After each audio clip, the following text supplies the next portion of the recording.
ఆంధ్ర పాలనలో అభివృద్ధికి వెనుకబడిన తెలంగాణ మన రాష్ట్రం, మన నిధులు, మన నియామకాలు అది బాటలో ముందుకు సాగుతున్న నేపథ్యంలో వరంగల్కు ఎన్నో రోజులుగా ఎదురుచూస్తున్న కళాక్షేత్రం వచ్చింది.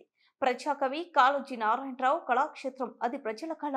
ఏళ్ల తరబడి ఎదురు చూస్తున్న కళ నెరవేరబోతున్నది. ఈ విషయం ప్రజలకు ఓ సంతోషాన్ని ఇచ్చింది. పేరుకు పెద్ద ఊరుకు దిబ్బల ఉన్న వరంగల్కు కొత్త కళ రాబోతుంది. అదే కాళోజీ నారాయణరావు కళాక్షేత్రం. రెండు రాజధానిగా చెప్పుకుంటున్న వరంగల్కు చెప్పుకోవడానికి ఏముంది? శూన్యం. కలలు కన్నా ఓరుగల్లు ప్రజలకు కళా సహకారం కాబోతుంది. మరో కొద్ది రోజుల్లో తెలంగాణ సీఎం రేవంత్ రెడ్డి చేతుల మీదుగా హనుమకొండ హయగ్రీవాచారి గ్రౌండ్ ఆవరణలో ఏర్పాటు చేసిన కాళోజీ కళాక్షేత్రం ముస్తాబవుతుంది. ఇప్పటికే దాదాపు పనులు పూర్తి చేశామని అధికారులు చెబుతున్నారు.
రెండో రాజధానిగా చెప్పుకుంటున్న ఓరుగల్లుకు కొత్త కళ రాబోతుంది.